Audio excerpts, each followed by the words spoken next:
So in yesterday's video, I ranked all 30 NBA teams by how likely I think they are to get Kevin Durant.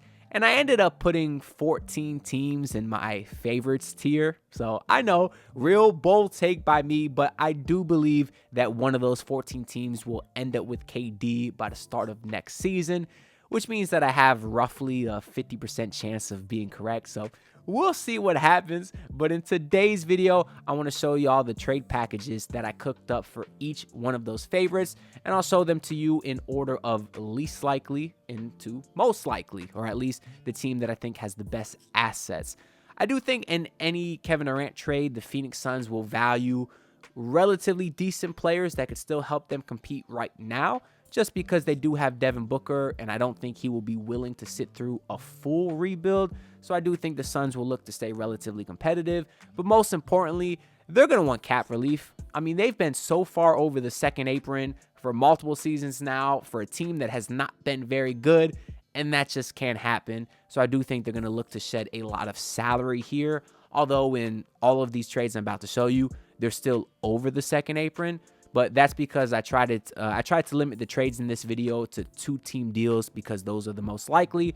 But in reality, I do think a Kevin Durant trade would very likely be a 3-team deal because you're going to need a third team to take on a lot of that extra salary to help the Phoenix Suns get under the second apron. Because again, they are way over, which means that they can't aggregate players in a trade. They can't accept more money in a trade than they're sending out, which made all of these trades very difficult. Starting with the Cleveland Cavaliers one, where I have them sending over DeAndre Hunter, Max Strus, Isaac Okoro, Jalen Tyson, Chuma Okeke, Craig Porter Jr., and 1 first-round pick. I'm showing this trade first because I don't think it's likely at all. I'm going to go back to the trade machine here to show you what I originally wanted to do. I do think if the Cavs were going to go in on KD, which they might want to do because they flamed out in the playoffs early for the second year in a row, and KD is a guy that has that experience that I really think could provide some toughness to that group. So you look at their core four of Mitchell, Garland, Mobley, and Allen. Of course, they want to keep Spida and Evan Mobley, meaning that they might possibly trade Garland or Jared Allen. If the trade was for Kevin Durant, I think they would lean towards keeping that front court because KD is not quite the defender that he once was. So I could see them wanting to remain, the Mobley and Allen backcourt so they could provide that defensive help inside. Plus, Darius Garland didn't have a great postseason. He had some injuries, and although he was picking on Tyler Hero, guys were also picking on him defensively. So I do think the Cavaliers would be okay letting Garland go. Would the Suns want him? Maybe. He's a very good player. He'd probably be one of the better players they can get in a Kevin Durant trade. But I think that backcourt could be a little bit weird between Garland and Booker. I mean, Booker is not a bad defender, but still him next to Garland, it wouldn't necessarily excite me as a Suns fan. Both those guys kind of need the ball, although Booker has been better off ball. I don't know. I suppose if I was a Suns fan, you could talk me into it. But either way, it's not going to happen, at least not in a 2-team deal. Because if you're sending over Darius Garland's $39.4 million to the Suns, and then the Suns are sending back Kevin Durant's $54.7 million, it's very hard to match that with the remaining contract that the Cavs have. I tried everything. I tried sending DeAndre Hunter or Max Strus or Isaac Okoro or Dean Wade or all these other smaller contract players down here. There was no way that I found it possible. So if Darius Garland is sent to the Suns for KD, it's not going to be a 2-team deal. It just can't happen, which is how the only way I found it possible was this conglomerate of players here. This would not excite me if I was the Suns. I mean, 1 first-round pick, that's nothing. DeAndre Hunter, yeah, he'd be okay in Phoenix, but he's certainly no needle mover. So that being said, let's move on to the team that I think is the second least likely, and that would be the Los Angeles Lakers, who I had sending over Roy Hachimura, Dorian Finney-Smith, Austin Reeves, Shake Milton, and 1 first-round pick. As far as the return for the Suns, it's not bad because Roy, Dorian Finney-Smith, both those guys are expiring deals. Shake Milton really doesn't make a ton of money, but neither does Austin Reeves, at least not relative to his production. He would be also one of the better players that I think the Suns could receive in a Kevin Durant trade.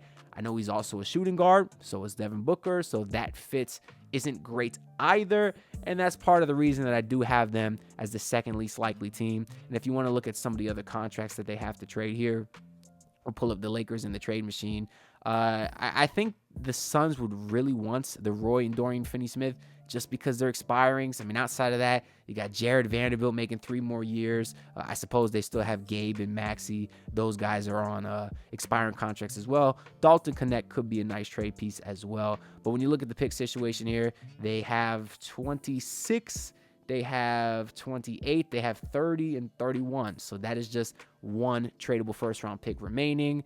Is that enough package with Austin Reeves to get Kevin Durant? Probably, but I do think there's some other better packages out there, like this one I have for the Memphis Grizzlies, in which they send Desmond Bane, Brandon Clark, and 1 first-round pick. Originally, when I was doing this for the Grizzlies, as I'll pull up their team in the trade machine right here. I was thinking, hey, if they could add KD, you got a lineup of Morant, Bane, Durant, Jaren Jackson, and Zach Edey. That is dominant. Well, shortly after looking at all the contracts here, I found out that would be impossible because all of those guys make just a ton of money, and there's no way that you could add KD because you don't have enough contracts outside of that core 4 on Memphis to add up to the $54.7 million. Brandon Clark makes 12, John Carter makes 6, and that's like their second highest player. So one of those guys has to go. It would probably be one of the 2 guys in the backcourt because you've already heard a lot of rumblings of the Grizzlies wanting to split up Morant and Bane. They don't really love the way that pairing has worked. Of course, John Morant's name's been floated out a bunch because he has a lot of the off-court issues too, but I do think they'd be more likely to keep him if they had to choose between either guy. That being said, I think it's an okay package for the Grizzlies. I mean, Desmond Bane's a very good player if you can get him, who's also a shooting guard. Same problem we had with the first few teams. The fit isn't great with Booker, but he's a good player. I think he is someone maybe you could still play the 2, maybe put Booker at the 3. It could work because he does not need the ball. He thrives off ball as well. I'm just not sure if Memphis would be willing to give up on him. And for that reason, I'm going to put him. I'm going to put the Grizzlies as the 3rd least likely team. The next team that I do have here is the Orlando Magic, who I had a hell of a time finding a trade that worked because their salary cap situation is very weird as well. The one that I ended up on was the Suns receiving KCP, Jonathan Isaac, Wendell Carter Jr., Jet Howard, and Caleb Houston.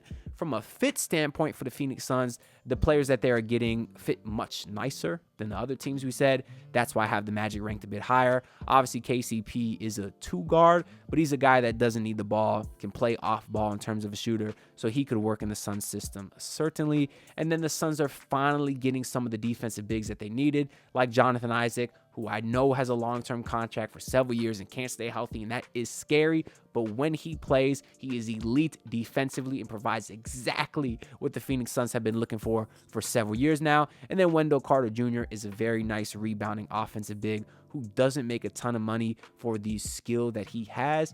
Previous lottery pick, definitely still has a lot of talent. And then I have the Magic sending 2 first-round picks because I could see them really wanting to go all in for Kevin Durant. Let's pull up their team in the trade machine here. The reason it was difficult is because obviously they're going to keep Franz and his $38 million, which is huge. Paulo does not get paid a lot of money yet, so that's a good thing. But then Jalen Suggs makes $35 million.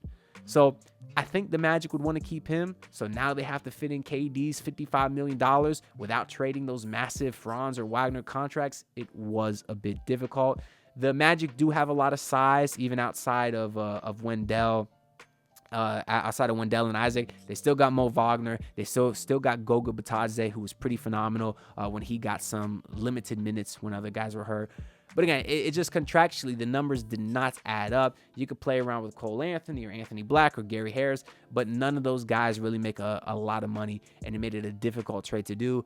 That's why this one is pretty much the only situation where I found it working out, at least in a 2-team deal, which is a good package. I think it's a good package both ways. I am a little curious what the Magic lineup would be after this. I suppose you could go like maybe Jalen Suggs at the 1 or Cole Anthony. Maybe those 2 round out your front courts and then your back courts. And then you have KD, Paulo, and Franz. Does Paulo play your center in that lineup? I don't know, but they definitely would have a lot more offense than they did last year, which is something that they desperately needed. So Kevin Durant to them does intrigue me. Next, we have a team that we've heard a ton about, which is the New York Knicks. And I have them receiving KD and sending over Karl Anthony Towns, some guy named Ariel, and no first-round picks. Because I don't think picks would be necessary in this deal, right? If you're sending over Cat. Certainly, this is intriguing because the Suns are getting Devin Booker's college running mate from Kentucky, Karl Anthony Towns. They are getting their center. I think the fit there is pretty seamless. And then in New York, Cat certainly had lots of ups, very high ups, and then also very low downs. There was even some playoff games where he wasn't getting over 30 minutes. And I just do think New York questions his toughness, and I'm not sure that New York is the city for Cat. I'm just not. Obviously, there's other options in New York to send over to Phoenix. We'll pull up their team here. They could send over one of the contracts of OG Anunoby, or they could send over Mikal Bridges, which would be hilarious to send them back Mikal. When the Suns initially traded Mikal for Kevin Durant, that would be pretty funny. But I just think Towns is the best fit there both ways because it doesn't seem to be working out in New York, and I think Phoenix could really use him. And then the Knicks would have a very interesting lineup. I mean, you got Brunson. Do you put OG at the 2, Mikal at the 3, and then you got KD at the 4? You would still need a center unless you want to start Mitchell Robinson, which I guess you could because you'd have a ton of spacing in that lineup. But there's a lot the Knicks could do there, and I do think that this trade would make them better. Next, let's move on to the Denver Nuggets, who I didn't know if this trade was like what are we on, like the 5th or 6th team most likely, or dead last, because the package that I have the Nuggets sending to the Suns is Michael Porter Jr., Dario Saric, Christian Braun, Peyton Watson, Hunter Tyson, and 1 first-round pick. And the reason I'm so confused about if this is a good deal is because what the hell is Michael Porter Jr.'s trade value? He was once looked at as a guy that was a very, very nice young player, but then he got paid and he kind of sucked and showed that he's one-dimensional, and turns out he's a very weird guy also. I don't know. Y'all can look it up. But I could see the Suns tricking themselves into them thinking, that he's the guy that he was a few years ago. He could play off ball next to Devin Booker and definitely could provide a scoring help, get that scoring punch to help alleviate Devin Booker a little bit on the offensive end, which is something that he desperately needs. And then also Christian Braun is an excellent player as well. Although he's a 2 guard, he is 6'6". I think he could probably play the small forward next to Devin Booker. They are still getting a first-round pick here from the Denver Nuggets. I just think the Denver Nuggets are very, very desperate right now because Nikola Jokic had no help in the postseason outside of Aaron Gordon and the occasional Jamal Murray explosion, which there wasn't many of those. But just looking at their team here, they got so much money tied into Jokic, Murray, Porter, and Gordon. You got to trade one of those 4 to get KD, and it's not going to be Gordon. He was too damn good last year. I guess it could be Jamal Murray, but I don't know. Like, he is Denver. He's homegrown from there. He's also from Kentucky, so maybe Phoenix would like to compare or pair Booker next to him, get that Kentucky backcourt going, but I don't think a Murray and Devin Booker backcourt does anything for them. I think Michael Porter Jr. just fit-wise is a little bit more clean, although I don't think he's as good a player. But I had to add in Christian Braun because the Nuggets only have 1 tradable first-round pick. It'd be that 2031 pick. And I don't think Michael Porter Jr. and 1 first-round pick is enough. So I had to send in Christian Braun, too, who's a pretty decent player. Maybe this is enough to get it done for Phoenix, or maybe they say, hell no. Either way, I do think Denver is desperate, and I think if they were able to get KD, that would be excellent for them. Next, we have the Indiana Pacers, who are currently 3 wins away from the NBA championship. If they do win it all, maybe they do nothing. If they come up short, maybe they think they're a Kevin Durant away, and they could get him by sending over Obi Toppin, Aaron Nesmith, T.J. McConnell, and Benedict Mathurin. I also have them sending 2 first-round picks. I think this would be a pretty excellent trade for the Phoenix Suns because you are getting 4 role players who could play right now. We're seeing what all those guys are doing for Indiana. They're having a pretty good postseason, at least outside of Benedict Mathurin, but he's still young enough that I do think he could maybe excite Phoenix Suns fans, that he could turn into something. Does play the small forward, excellent scorer, so he also provides that scoring help for Devin Booker. And then you're getting 2 first-round picks, which a lot of these teams have not been able to do. So I think this is a nice trade for Phoenix. And for the Indiana Pacers side, you're basically upgrading Aaron Nesmith for Kevin Durant, which the way Nesmith has been playing in this postseason, I'm not saying he's better than Kevin Durant, but he's been pretty damn good. But if they were able to get KD still, you'd have a lineup of Tyrese, Nembhard, Durant, Siakam, and Miles Turner. Like, come on, that's just absolutely incredible. Because I did try to keep have the Pacers keep Andrew Nembhard, even though his $18 million is a juicy salary for trade. But yeah, they were still able to get it done with this deal right here. I think that'd be a very good one for both teams, and that's why I have it closer to the front of this list. But I still do have them behind the LA Clippers, who I have sending over Norman Powell, Bogdan Bogdanovic, Derek Jones Jr., and 2 first-round picks. I kind of went back and forth whether this is more likely than the Pacers one, but I ended up saying this one just because I think Norman Powell is probably the best player between those 2 trades, although he's a shooting guard. Bogdan Bogdanovic is a shooting guard. Derek Jones Jr., he could have his return to Phoenix where he started. That'd be pretty cool. But fit-wise, I'm not sure these role players are great fits next to Devin Booker, but there's still some pretty damn good players. I mean, Norman Powell was a borderline all-star. So I could definitely see Phoenix be interested in acquiring him. They're also getting the 2 first-round picks. And then for the Clipper side of things, they had a nice regular season. They exceeded a lot of people's expectations, but got embarrassed in the postseason. So now you're adding Kevin Durant, reuniting with James Harden, put him next to Kawhi Leonard. So even if Kawhi gets hurt, you got some insurance in Kevin Durant. Still keeping Zubac in there. They would have a really, really dominant lineup. So I do like this trade for the LA Clippers. And for the Phoenix Suns, it's not too bad either. The next team that I have is the Houston Rockets, who would be sending over the monster contract of Fred VanVleet, Tari Eason, and 2 first-round picks. I understand the Houston Rockets don't want to send over Tari Eason, and if they are that desperate about not doing so, they, of course, have plenty of options. The reason I have the Rockets towards the front of this list is just because of the amount of assets that they have. If they don't want to trade VanVleet's $44 million expiring deal, which could be, good value for the Suns because that's a lot of money coming off their books next offseason. Actually, he does have a team option, so they could decline that as well. But there's plenty of options here. Jalen Green, his fit with Devin Booker is terrible, but he's got a lot of potential, so are the Suns interested in that?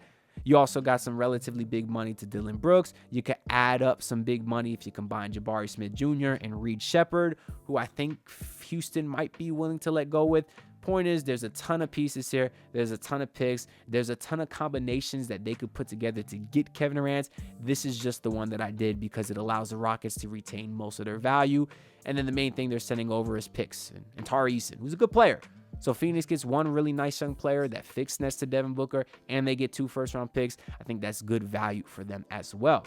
Next, we have another young team with a lot of assets, the San Antonio Spurs, who are sending over Devin Vassell, Harrison Barnes, Jeremy Sohan, and 1 first-round pick. In this trade, they're getting the expiring of Harrison Barnes, so yeah, he'd probably be an okay player for them next year, but the best part of him is they're going to have $20 million come off their books.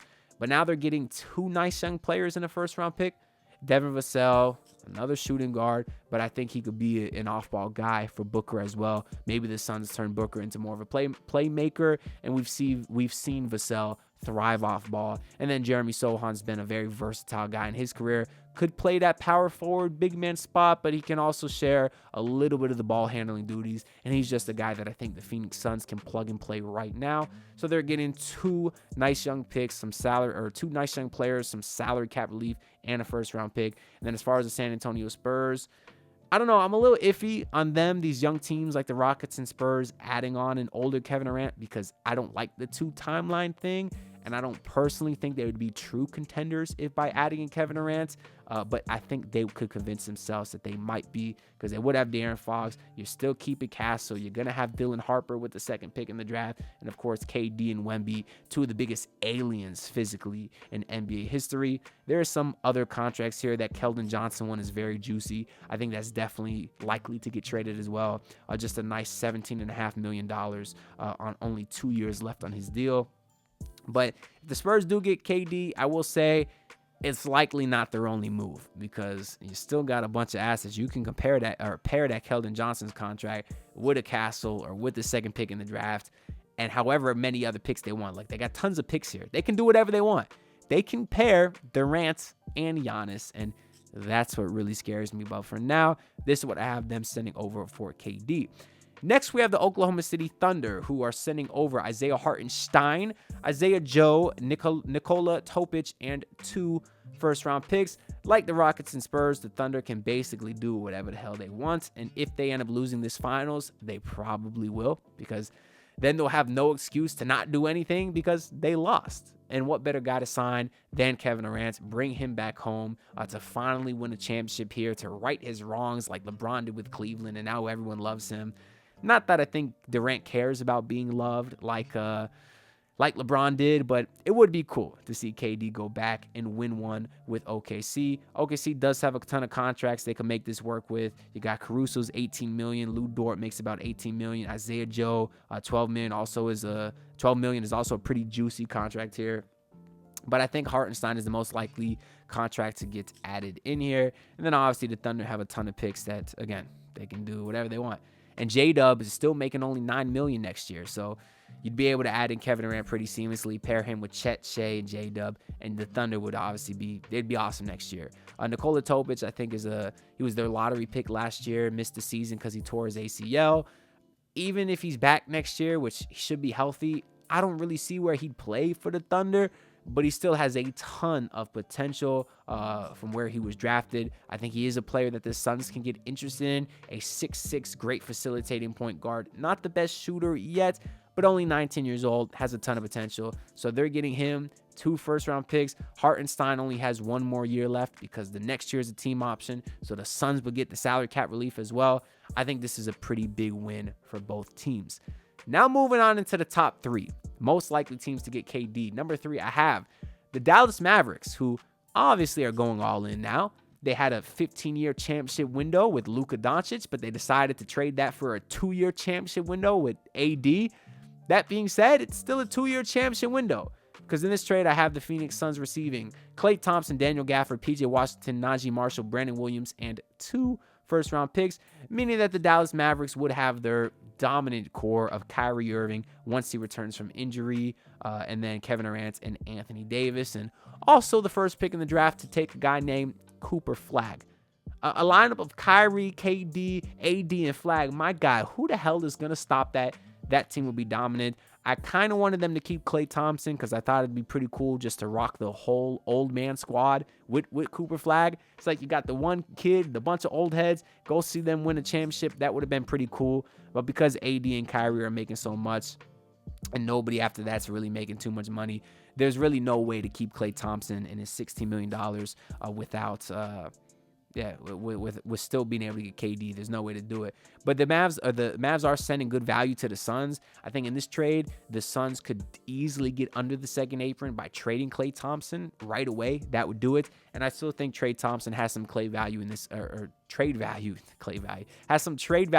league for a team, a contender that's looking for some shooting. Daniel Gafford does provide the size that they want, but he's also a very nice trade piece too if the Suns would like to get another $14 million under the second apron. And then PJ Washington would be their very nice young player. I should point out that Gafford and PJ are only 1-year deals. They are expiring. So if the Suns want to keep them this year, be relatively competitive, then let one or both of them walk, that would just help them shed a ton of money off their salary cap too. But they're getting a nice young player in PJ, several nice current, good role players in Klay, Gafford, and Najee Marshall, who had an excellent season, and 2 first-round picks. This is literally everything the Phoenix Suns can ask for, and I do think the Mavs would be desperate enough to trade this much depth for KD, because when you make a move like trading Luka Doncic, you better be damn sure it works. And what better way to guarantee some postseason success than bringing on in Kevin Durant to town? The second team that I have, the most likely team to get Kevin Durant to have, is the Miami Heat. Yes, I'm sorry, guys. I know you've been waiting with bated breath because we usually talk Miami Heat on this channel, but I don't have them number 1. I do have them number 2, though, because they have some very nice expiring contracts like Terry Rozier and Duncan Robinson, who they'd be able to send over to the Phoenix Suns. And then I have Nikola Jovic going there as well as the nice young player. And then 2 first-round picks. Yeah, I mean, I got the Heat here mostly just because I think the Heat are desperate. And I think they might be one of the only teams that's actually willing to trade 2 first-round picks. I know several of the prior teams I had with 2 first, but I'm not sure they would all actually do it. I think the Heat would do it. When you hear Pat Riley talk in his postseason presser, yeah, we're interested in going after an aging star. We all thought he was talking about KD. It's very likely he's talking about DeMar DeRozan. But I think he'd like KD. We know the Heat went after him multiple times in the past. So maybe it's my bias talking, but I think that he could finally get it done. The Suns would get very far under the second apron. They'd basically shed about $46 million next offseason. Nikola Jovic is, I think, a guy that still has a lot of potential. 6'10" guy that can shoot the ball and handle. What's not to love about that? He's the guy the Suns could get excited about. Then they get the 2 first-round picks. On the Heat side of things, you'd have a starting lineup of like Tyler, Wiggins, Durant, Bam, and Ware. Is that enough to contend in the weaker Eastern Conference? I've been talking for too long. I could talk myself into it, who knows? I don't know. Finally, the team that I think is the most likely to trade Kevin Durant, and if I was a betting man, I would bet that the Minnesota Timberwolves do end up with Kevin Durant by the start of next season, and they would be sending over Jaden McDaniels, Naz Reid, Dante DiVincenzo, Terrence Shannon Jr., and 1 first-round pick. This is a lot of value and depth for Kevin Durant, I understand, but just like the Miami Heat are desperate, I think the Timberwolves could be too, just because they want to keep Anthony Edwards happy, and they've been so close, knocking on the doorstep for a couple of seasons, been to the Western Conference Finals back-to-back years. If anybody can talk themselves into Kevin Durant putting them over the top, it would be the Timberwolves. And as far as the Suns, Jaden McDaniels obviously is a great player. Anthony Edwards would tell you that he doesn't need KD because he has Jaden McDaniels, so he's a guy that would fit very well with the Suns. Naz Reid obviously is a fan favorite in Minnesota. I could see the Wolves being very reluctant to trade Naz Reid, but when you look at the rest of the contracts on the Wolves' books, it's like I tried sending Julius Randle because he would fit what the Suns want to do. He could play next to Devin Booker. He could provide some scoring help. He's a player that they could have right now to help them be good still. We saw that with the Suns. They traded Karl Anthony Towns for Randle. He was good for them, until the last series, until the Western Conference Finals. Randle had a decent playoff run until that, but he could still help the Suns. Point is, it doesn't matter. There was no way that the Wolves could send over Julius Randle and make the contracts work to get KD. I couldn't find it to happen. That means that I had to send over all these players here. Obviously, Dante DiVincenzo, an excellent role player as well. Terrence Shannon Jr., their late first-round pick from last year's draft. He had some pretty decent playoff moments as well. So the Suns are getting 3 very nice win-now players, a very nice young player in Terrence Shannon, and then a first-round pick. Everything the Suns can ask for. And then the Timberwolves get to pair Anthony Edwards next to Kevin Durant. You'd still have Julius Randle. You'd still have Rudy Gobert, who's an absolute bum. So maybe they should look to trade him too. Point is, you put those 2 guys together, Ant and Durant. You get the Ant farm going. Maybe get Ja Morant too. Ooh, that team would be scary. Anyways, that's really all I got to say for this video. Let me know y'all thoughts down in the comments below because I'm very curious to hear what y'all think. Let me know specifically, what team do you predict Kevin Durant to go to by the start of next season? It'll be pretty cool to revisit this video in a couple of months when he eventually does get traded, because he will get traded. I guarantee it. Make sure to like this video and subscribe because I'm on the grind to hit 8,000 subs. That being said, I'll see y'all in the next video. Peace out, everyone. Look, pull up in your city tryna get that dead face. Do it on my own, I don't need no dead weight. Had to kill him off, yeah, I need a head space. You know this homegrown bitch don't offend me.